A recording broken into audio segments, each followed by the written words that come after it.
David Chen rubbed his tired eyes and looked at the clock on his computer screen. It was almost midnight, and he had been coding for the past 6 hours straight. The deadline for his latest project was approaching fast, and he couldn't afford to take a break. His small home office was dimly lit by the glow of 2 monitors, empty coffee cups scattered around his desk like evidence of his dedication. Living alone had its advantages, especially after his recent divorce. No one complained about his late-night work sessions or the mess he left behind. His quiet suburban street was perfect for someone who preferred solitude. The neighbors kept to themselves, and that's exactly how David liked it. A strange scratching sound interrupted his concentration. He paused his typing and listened carefully.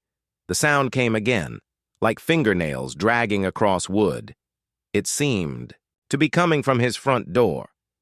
Probably just a raccoon, he muttered to himself, returning to his work. The neighborhood had plenty of wildlife that came out at night looking for food scraps, but the scratching continued. It wasn't the quick, random movements of an animal. This sound had a pattern to it, almost desperate. David tried to ignore it, but after 20 minutes of the persistent noise, his curiosity got the better of him. He walked to his front window and carefully pulled back the curtain. The porch light was on, but he couldn't see anything unusual. The scratching had stopped. Maybe whatever it was had finally given up and moved on. David returned to his computer, but he found it hard to concentrate. Every few minutes he would hear the sound again. Sometimes it was scratching, sometimes it sounded like someone weakly tapping on the door. By 3 in the morning he was getting frustrated. "That's it," he said, pushing back from his desk. He grabbed a flashlight from his kitchen drawer and headed for the front door. If there was a hurt animal on his porch, he needed to deal with it before it died there. He flicked on the porch light and slowly opened the door. At first, he didn't see anything. Then he pointed his flashlight downward and nearly dropped it, in shock. There was definitely someone on his doorstep, but it wasn't what he expected. A figure was curled up in the corner of his porch, partially hidden behind a large planter. In the dim light, he could make out what appeared to be a woman, but something was clearly wrong. "Hello?" David called out softly. "Are you okay?" The figure didn't respond. David stepped closer, his heart racing. The woman appeared to be unconscious, her breathing shallow and weak. Her clothes were unlike anything he had ever seen before. They looked like they might have once been some kind of uniform, but now they were torn and dirty. What struck him most was her appearance. Even in the poor lighting, he could tell she was extremely thin, almost skeletal. Her skin had an unusual pale tone, with what looked like a slight blue tint. Her limbs seemed longer than they should be, and her hands were delicate but strangely proportioned. David's first instinct was to call for emergency help, but something made him hesitate.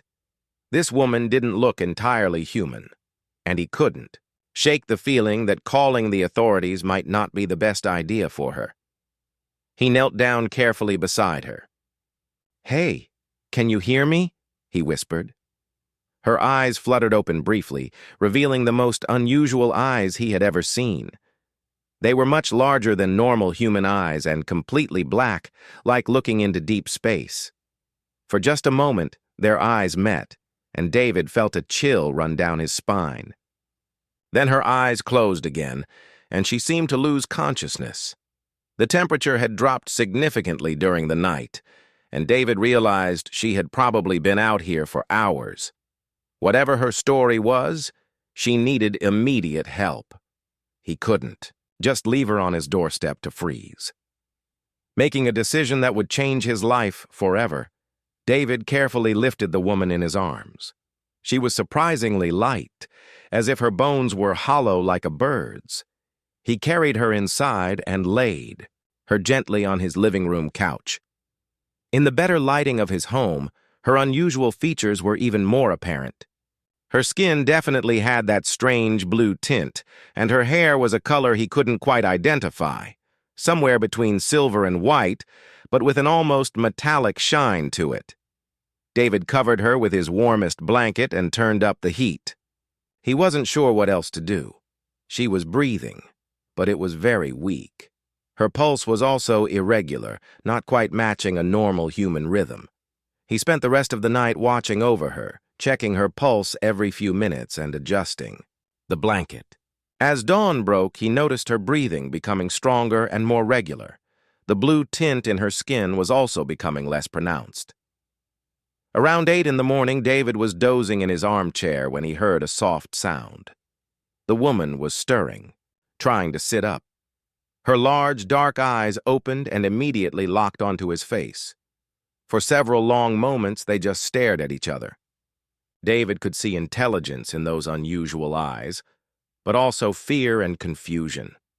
She tried to speak, but only made soft sounds that weren't quite words in any language he recognized. "It's okay," David said gently, holding up his hands to show he meant no harm. "You're safe here. I found you on my porch last night." The woman tilted her head, studying his face carefully. She seemed to be trying to understand his words. Then very slowly and with obvious difficulty, she managed to speak. "Thank you," she whispered, her voice unlike any human voice he had heard before. It had an almost musical quality to it. David felt a wave of relief. At least she could understand some English, even if speaking it was clearly difficult for her. "Are you hurt?" he asked, keeping his voice soft and calm. "Do you need medical help?" She shook her head slightly, then pointed to her throat and stomach. "Hungry," she managed to say. "Very hungry." David realized she was probably starving. He went to his kitchen and returned with a glass of water and some plain crackers, thinking they would be easy for her to digest. She drank the water eagerly, as if she hadn't had any in days. The crackers she ate more carefully, as if she wasn't sure what they were made of. But she finished them quickly and looked at him hopefully. "More?" she asked. David brought her some bread and fruit. As she ate, he couldn't help but stare. Her movements were graceful but somehow different from how a human would move. Her fingers were longer and more delicate than normal, and the way she held things suggested she was used to handling objects differently. "What's your name?"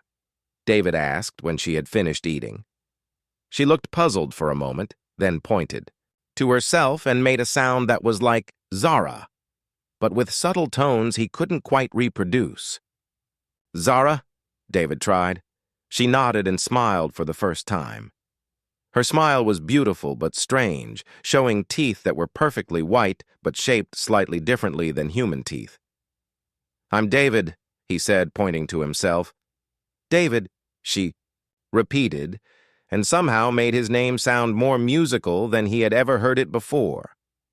As the morning progressed, David realized his life had just become infinitely more complicated. This woman, Zara, was clearly not from around here. Not from this town, not from this country, and possibly not from this world. But she was also clearly intelligent, grateful, and in need of help. Looking at her sitting on his couch, wrapped in his blanket, and trying to communicate with simple words, David made a decision. Whatever Zara's story was, whatever had brought her to his doorstep, he was going to help her. She had trusted him by accepting his help, and he wasn't going to betray that trust. He had no idea that this decision would lead to the most meaningful relationship of his life, or that this strange woman would soon become the family he never knew he needed. Over the next few days, David's quiet life turned into something completely different. Zara stayed in his spare bedroom, which he had quickly converted into a comfortable space for her. She was polite but clearly nervous, jumping at sudden sounds, and always positioning herself near windows as if she needed to know she could escape. Communication was their biggest challenge at first. Zara knew maybe 20 English words, and David certainly didn't speak whatever language she came from, but he quickly discovered that she was incredibly smart. When he showed her a children's picture book on the second day, she studied each page with intense focus. "Cat," David said, pointing to a picture of an orange tabby. Cat, Zara repeated perfectly, but then she made a series of musical sounds that must have been what cats were called in her language. By the end of that first week, she had learned over 100 new words. David started leaving sticky notes on everything in his house with the English names written on them: refrigerator, chair, window, book. Zara would walk around touching each object and practicing the pronunciation. What amazed David most was how quickly she picked up grammar. Most people learning a new language struggled with putting words in the right order, but Zara seemed to understand the patterns almost instantly. Within 2 weeks, she was forming complete sentences. "David, this food is very good," she said one evening at dinner, carefully pronouncing each word. "What animal is this?" "It's chicken," David replied, then realized he should probably explain. "It's a bird that people raise for food." Zara nodded thoughtfully. "On my world, we do not eat animals. Only plants and, how do you say, things that grow in water? Seaweed? Algae?" "Yes, algae." She smiled. "But chicken is not bad. Different, but not bad." These dinner conversations became David's favorite part of each day. Zara was curious about everything. She wanted to know why humans kept pets, why they painted their walls different colors, why they wore so many different types of clothes. Her questions made David think about his own world in ways he never had before. "Why do humans work so much?" she asked one evening while watching him at his computer. David paused his typing. "Well, we need money to buy food and pay for our homes. But you work many hours every day. When do you enjoy your life?" It was such a simple question, but David realized he didn't have a good answer. Before Zara arrived, his life had been nothing but work, sleep, and more work. He couldn't remember the last time he had done something just for fun. Zara, meanwhile, was proving to be incredibly helpful around the house. She approached every task with the same intense focus she gave to learning English. When David's old dishwasher broke down, she spent an hour examining it, then somehow got it working better than it had in years. "How did you fix that?" David asked, amazed. Zara shrugged. "Machines are simple. They want to work. You just have to understand what they need." She had the same approach with his computer. David came home from a grocery run one day to find her, sitting at his desk, typing rapidly. She had somehow figured out his password and was browsing the internet. "Zara, what are you doing?" She looked up with excitement in her large, dark eyes. "David, your world has so much information. I am learning about your history, your science, your art. It is wonderful." David should have been concerned about the security breach, but instead he found himself smiling. "What have you learned so far?" "Humans are very creative," she said. "You make beautiful music and paintings, and your stories, so many different stories." From that day on, David set up a separate computer account for Zara. She spent hours each day reading everything she could find: news articles, scientific papers, novels, poetry. Her English improved dramatically, and she started using words that David had never taught her. "Where did you learn to say magnificent?" he asked after she described a sunset as magnificent. "I read it in a poem by someone named Robert Frost," she replied. "Human poetry is very beautiful. It makes me feel homesick, but in a good way." That was the first time Zara had mentioned feeling homesick. David realized he had been so focused on helping her adapt that he hadn't really thought about what she might be going through emotionally. "Do you miss your home?" he asked gently. Zara was quiet for a long moment. "Yes," she finally said, "but also no. My world is dying, David. The air grows thin, the water grows scarce. That is why I came here." "You came here alone?" "No, there were others. We were looking for a new place for our people to live. But something went wrong with our ship. I got separated from the others in the crash." David felt a chill. "Are they still alive?" "I do not know. I hope so." but I have not been able to contact them. That night, David lay awake thinking about Zara's situation. She was stranded on an alien world, cut off from her own people, with no way to get home. Yet she never complained. She approached each day with curiosity and gratitude that humbled him. The next morning, he found her in the kitchen, making breakfast. Over the past few weeks, she had experimented with human food and discovered she particularly enjoyed fruits and vegetables. She had somehow turned simple ingredients into something that smelled amazing. "Good morning, David," she said cheerfully. "I made something new today. The dish looked like scrambled eggs but tasted completely different. It was delicious with flavors David couldn't identify." "What did you put in this?" "Eggs, like you showed me, but also some herbs from your garden. On my world, we combine foods differently. I thought you might like to try." It struck David that Zara was sharing a piece of her culture with him. She was teaching him about her world through food, the same way he had taught her about his world through language. "It's wonderful," he said, meaning it completely. As they ate together, David realized something had changed between them. The nervous tension from those first few days was gone. Zara laughed. At his jokes, even the bad ones. She had started teasing him gently about his messy desk and his habit of leaving empty coffee cups everywhere. More importantly, David found himself looking forward to coming home each day. For the first time in years, his house felt like a home, instead of just a place where he happened to sleep and work. "David," Zara said as they finished breakfast, "may I ask you something personal?" "Of course. Why do you live alone? You are kind and funny and smart. On my world, someone like you would have many friends and perhaps a family." David felt his chest tighten. "I was married once, but it didn't work out. We wanted different things, I guess." Zara nodded thoughtfully. "That is sad, but perhaps it means you were not meant to be together. Perhaps you were meant for something else." "Like what?" Zara smiled, and David noticed that her smiles had become more natural, more human-like over the past few weeks. "Like helping a lost traveler find her way," she said simply. That evening, as David worked at his computer and Zara read a book nearby, he realized she was right. Everything in his life had led him to that moment when he found her on his doorstep. His divorce, his isolated lifestyle, even his late-night work habits.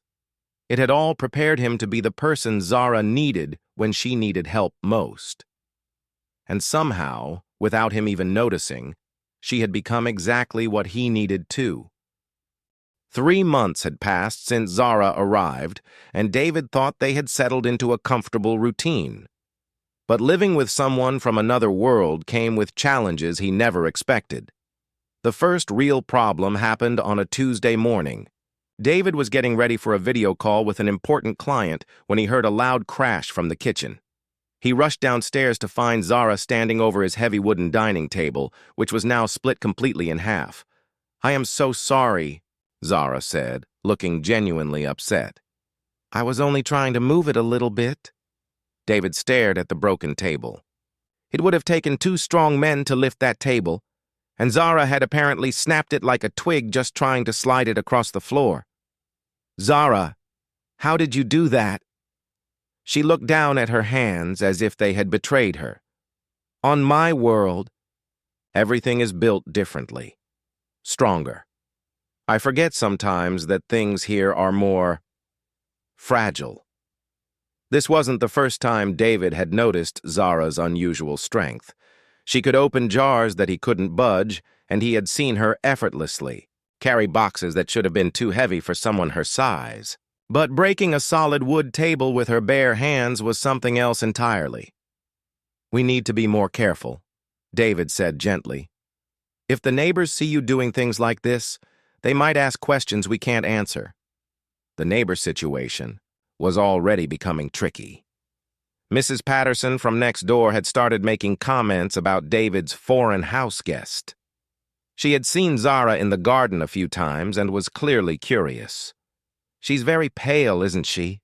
Mrs. Patterson had said, just last week. And those eyes of hers are so unusual. Where did you say she was from again? David had stuck to their cover story. She's an exchange student from Northern Europe, very far north, where people don't get much sun. But Mrs. Patterson wasn't easily fooled.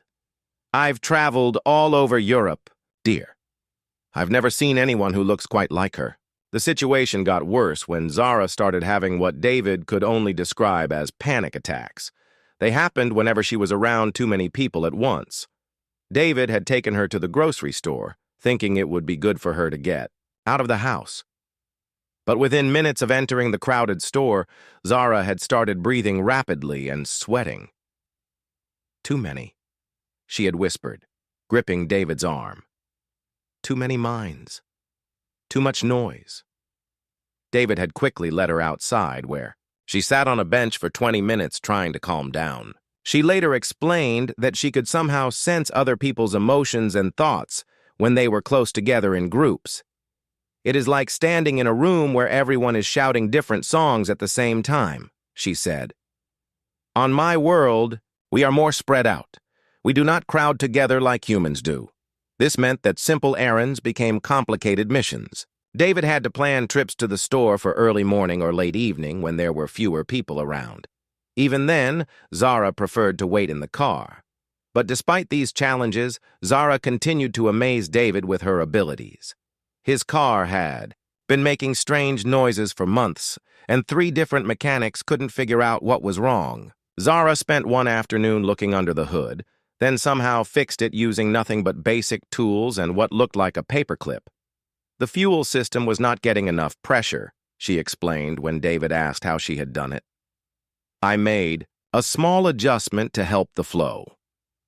The car now ran better than it had in years. When David asked how she knew so much about engines, Zara smiled mysteriously. All machines work on similar principles, she said. Once you understand the basic idea, the rest is just problem solving. She applied this same logical approach to David's work problems. When he was struggling with a particularly difficult piece of code, Zara would sit beside him and ask questions that somehow led him to the solution. What if you tried approaching it from the opposite direction? She would suggest. Or, have you considered that the problem might not be where you think it is?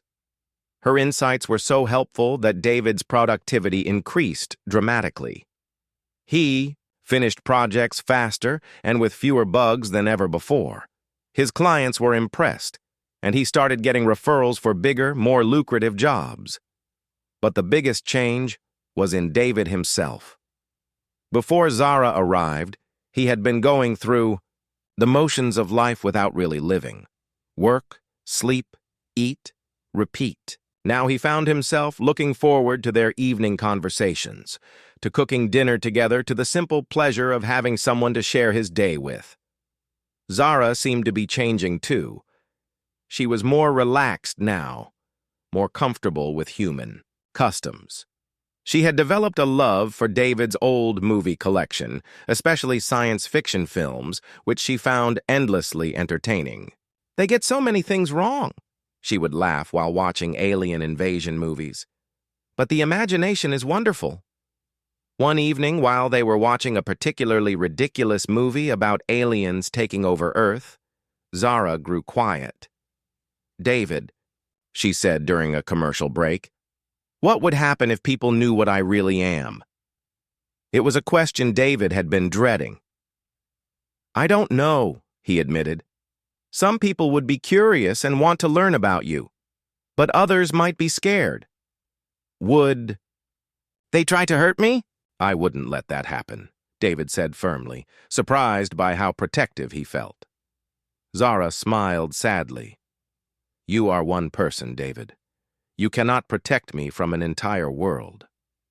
That night, David couldn't sleep. He kept thinking about what would happen if Zara's secret was discovered. Would government agents take her away for testing? Would she become a media sensation? Would their quiet life together be destroyed? The next morning brought a new worry. David was taking out the trash when he noticed a van parked across the street. It had been there for 3 days now, which was unusual for their neighborhood. Through the van's tinted windows, he could see the outline of someone sitting inside. When he mentioned it to Zara, she became very still. "Describe the van," she said. "Dark blue, no windows except in front. Government license plates, I think." Zara closed her eyes and took a deep breath. "They may have found me." "Who?" "People who look for things that do not belong. My ship left traces when it crashed. If they followed the trail—" David felt a chill run down his spine. "What do we do?" "We be very careful. We watch and wait. And if we need to—" Zara looked around at the home they had built together. "We might need to leave." The idea of losing this life they had created together hit David harder than he expected. Over the past few months, Zara had become more than just a houseguest or even a friend. She had become family. The thought of men in suits taking her away, or of having to run and hide, made him angry in a way he hadn't felt in years. "Then we'll be ready," he said. "Whatever happens, we'll face it together." Zara looked at him with those large, dark eyes that had seemed so alien 3 months ago but now seemed as familiar as his own reflection. "Thank you, David, for everything. You have given me something I thought I had lost forever." "What's that?" "A home," she said simply. "Not a place, but a feeling. A person who accepts me exactly as I am." David realized she had given him the same thing.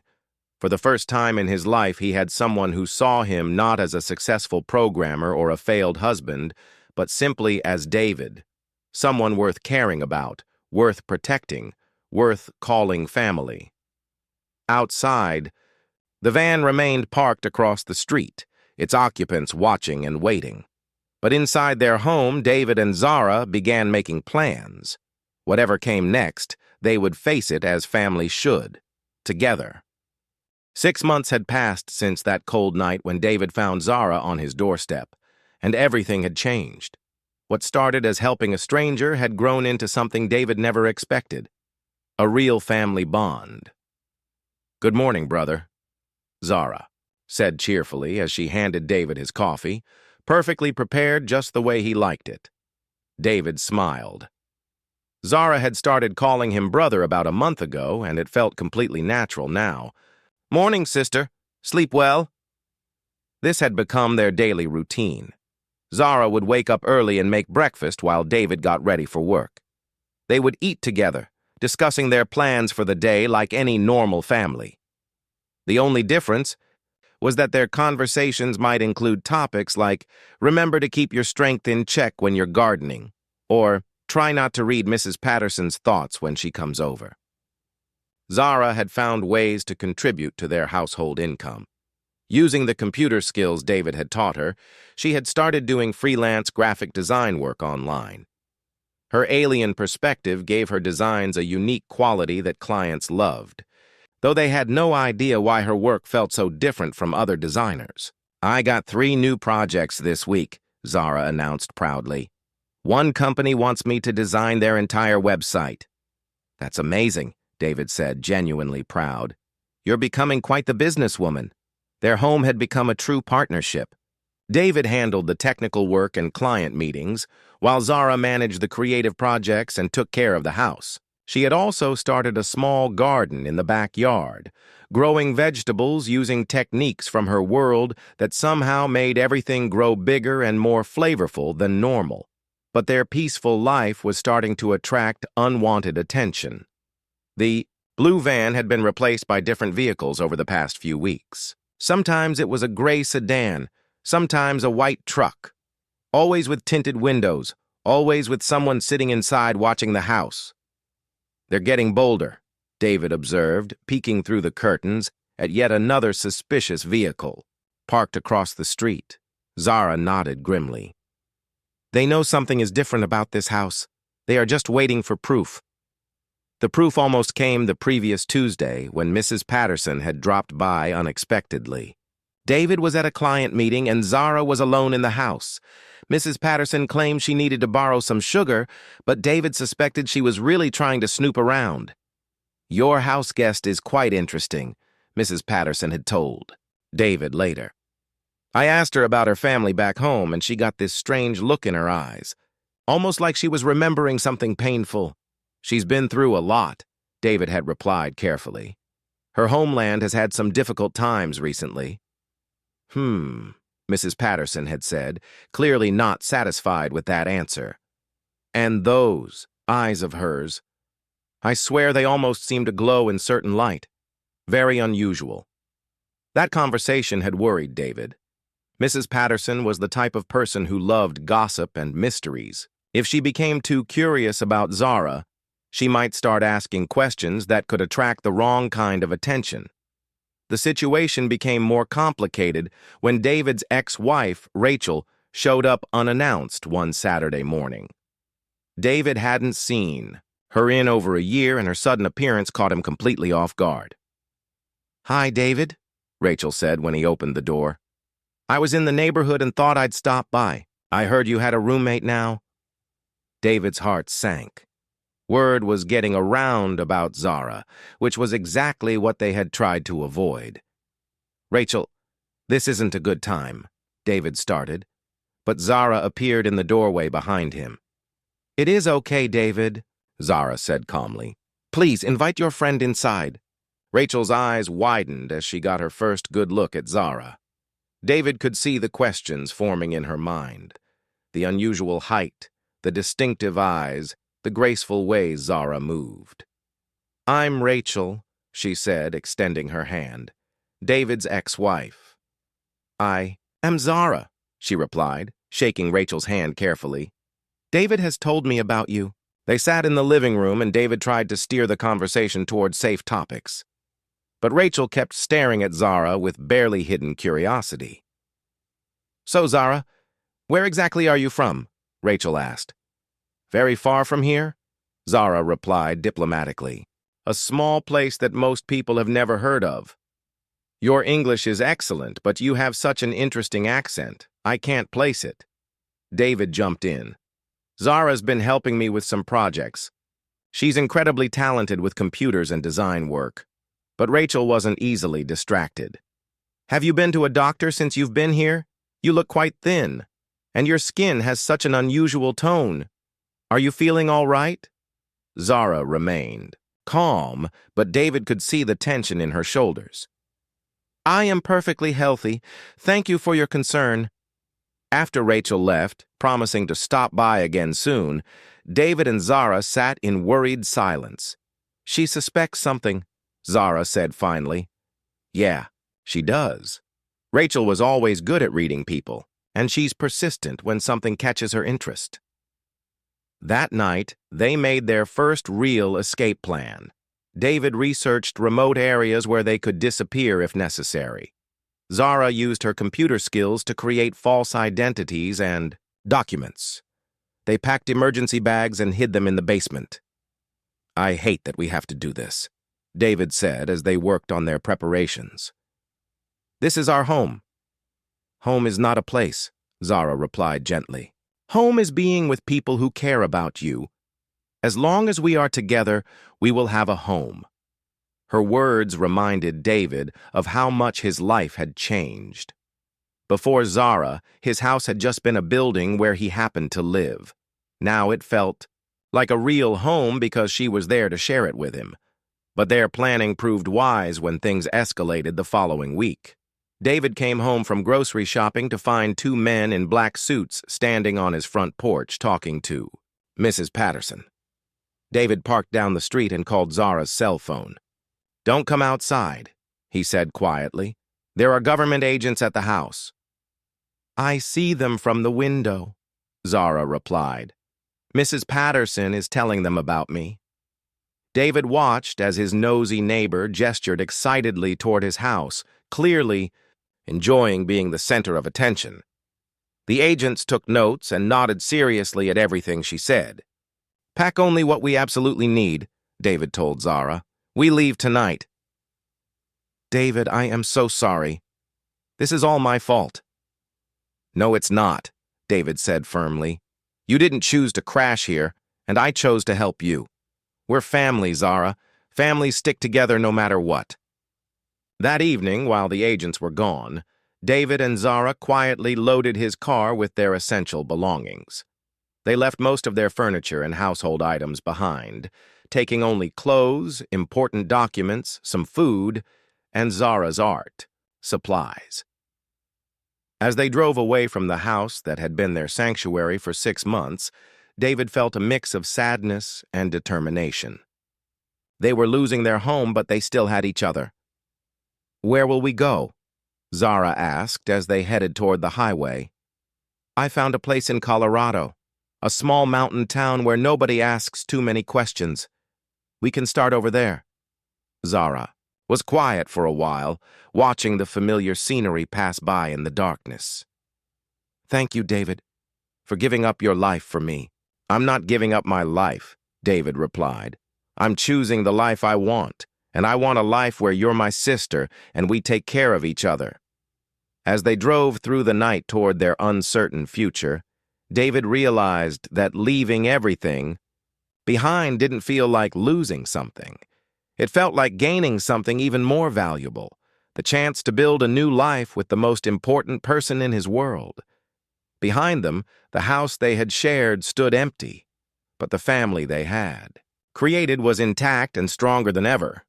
The mountain air felt different on David's skin as he carried the last box into their new cabin. 2 weeks had passed since they fled their old life, and Pine Ridge, Colorado was exactly what they needed. A small town where people minded their own business and newcomers were welcomed without too many questions. "This view is incredible," Zara said, standing on the back porch and looking out at the snow-capped peaks surrounding their new home. "It reminds me of the Crystal Mountains on my world." David joined her on the porch, coffee mug in hand. Their cabin was small but perfect, nestled among tall pine trees with enough privacy that Zara could be herself without worrying about curious neighbors. "Do you miss it?" David asked. "Your world, I mean." Zara was quiet for a moment, considering the question. "I miss the beauty of it, the way the 3 moons looked at night, the singing flowers in our gardens. But my world was dying, David. Here, everything is so alive, so full of possibility. Their new life was taking shape nicely. David's remote work allowed him to live anywhere with good internet, and mountain communities had excellent connectivity these days. Zara had expanded her design business, and her unique artistic style was gaining attention from clients all over the country. But the best part was how naturally they fit into the local community. Their nearest neighbor, an elderly man named Pete, who lived a quarter-mile down the road, had welcomed them with homemade bread and an invitation to Sunday dinner. "You two seem like good folks," Pete had said during that first meal. "This town could use more young people with solid values." Zara had charmed everyone they met. Her genuine curiosity about people and her willingness to help with anything made her popular quickly. When the local animal shelter needed volunteers, Zara was the first to sign up. "She has a real gift with the animals," Dr. Martinez, the shelter's veterinarian, had told David. "I've never seen anything like it. Even the most frightened, aggressive animals calm down around her." David wasn't surprised. Zara seemed to have a natural connection with all living things. She could coax injured birds to let her help them, and their neighbor's normally unfriendly cat followed her around like a devoted puppy. 3 months into their new life, something happened that changed everything. David and Zara were hiking their favorite trail when Zara suddenly stopped and stared at something glinting in the bushes beside the path. "David," she whispered, her voice shaking with excitement. "Look at this." She carefully pushed aside some branches to reveal a piece of metal unlike anything David had ever seen. It was smooth and slightly curved, with a surface that seemed to shift colors in the sunlight. "Is that from your ship?" David asked. Zara nodded, running her fingers over the strange material. "This is part of a communication array. If there are more pieces nearby, They spent the next hour carefully searching the area and found several more fragments scattered through the woods. Zara's excitement grew with each discovery. "These pieces shouldn't be here," she said. "My ship crashed hundreds of miles away. Unless what? Unless someone else crashed here too." That evening, Zara worked feverishly to connect the fragments into something resembling a working device. David watched in amazement as she somehow coaxed the alien technology back to life using nothing but intuition and determination. At sunset, the device began to emit a soft, musical tone. "It's working," Zara breathed. "It's sending out a location signal." They didn't have to wait long for a response. Just after midnight, two figures appeared at their back door. David's first instinct was to reach for the baseball bat he kept nearby, but Zara rushed past him and threw the door open. "Kale! Lyra!" she cried, and suddenly she was embracing two beings who looked similar to her, but with their own distinctive features. David stood back and watched as Zara reunited with her fellow travelers. They spoke rapidly in their musical language, and he could see tears streaming down Zara's face. Finally, she turned to David, her eyes shining with joy and sorrow mixed together. "David, these are my teammates. We thought we were all lost, but they have been hiding and searching for other survivors." Kale and Lyra looked at David with curiosity and obvious gratitude. Lyra spoke first, her English heavily accented but understandable. "Zara has told us much about you," she said. "You saved her life and gave her a home when she had nothing. We are in your debt." Over the next few hours, David learned about their situation. Kyle and Lyra had been living in hiding in different parts of the country, constantly moving to avoid detection. They had never given up hope of finding other survivors from their mission. "We have been searching for a way to contact our homeworld," Kale explained, "or to find a suitable planet where our people could relocate." "Have you found anything?" Zara asked. Lyra shook her head sadly. "Our ship's main communication system was destroyed in the crash. We have not been able to send any messages home." David listened to their conversation and realized they were facing a terrible choice. Zara's friends wanted her to join them in their continued search for a way off Earth or a way to help their dying world. "You should go with them," David said quietly to Zara when they had a moment alone. "They're your people. This is what you came here to do." Zara looked at him with those large, dark eyes that had become so familiar and dear to him. "They are my people by birth," she said. "But you are my family by choice. There is a difference. But your world, your mission. My world is dying. Whether I find a new planet or not, I cannot save everyone, David. But I can choose to save myself by staying with the person who loves me for who I am, not what I might be able to do." The conversation with Kale and Lyra that followed was difficult. They couldn't understand why Zara would choose to stay on Earth with a human instead of continuing their mission. "Your people need you," Kale argued. "We have a responsibility to them." "I fulfilled my responsibility when I confirmed that Earth could support our kind of life," Zara replied calmly. "That information is in your databanks now. Whether our people choose to come here or find another solution is up to them." In the end, they parted as friends. Kyle and Lyra took the location coordinates for several potentially suitable planets that Zara had identified through her research. They also took her promise to help any other survivors who might find their way to Earth. "We will stay in contact," Lyra promised. "And if you ever change your mind—" "I won't," Zara said firmly. "But I wish you luck and safe travels." After they left, David and Zara sat on their back porch watching the sun rise over the mountains. "Do you regret staying?" David asked. Zara took his hand and squeezed it gently. "David, before I met you, I thought family was about sharing the same blood or the same planet. But you taught me that real family is about people who choose to love and protect each other every day." 2 years later, their life in Pine Ridge had become everything David had never dared to hope for. Zara's design business was thriving, and she had become a beloved member of the community. She taught art classes at the local community center and organized fundraisers for the animal shelter. David's own work had evolved, too. Inspired by Zara's perspective on problem-solving, he had started developing software that helped small communities manage their resources more efficiently. His programs were being used in towns across the country. They had purchased their cabin and expanded it with a beautiful art studio for Zara. The walls were covered with her paintings, landscapes of her home world mixed with scenes from the Colorado mountains. "You know what I realized?"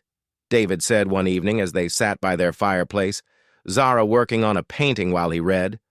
"What's that?" "The night I found you on my doorstep, I thought I was saving you. But really, you saved me. You showed me what it means to have a real family, a real home." Zara looked up from her painting and smiled. "We saved each other, brother. That's what families do." Outside their window, snow was beginning to fall, blanketing their mountain home in peaceful white. Inside, two beings from different worlds had created something beautiful together. A family bound not by blood or species, but by love, loyalty, and the simple choice to care for each other. As David watched Zara paint, capturing the beauty of their shared world on canvas, he knew that every challenge they had faced, every risk they had taken, had been worth it. They had found something that many people search for their entire lives, a place where they belonged completely, and people who accepted them exactly as they were. Home, David realized, had never been about a planet or a house. It had always been about this feeling, the warmth of unconditional love and the security of knowing that no matter what happened, they would face it together. In the painting Zara was working on, two figures stood on a mountain peak, looking out at the stars. One was human, one was not. But they stood together as equals, as family, as proof that love could bridge any distance, even the space between worlds.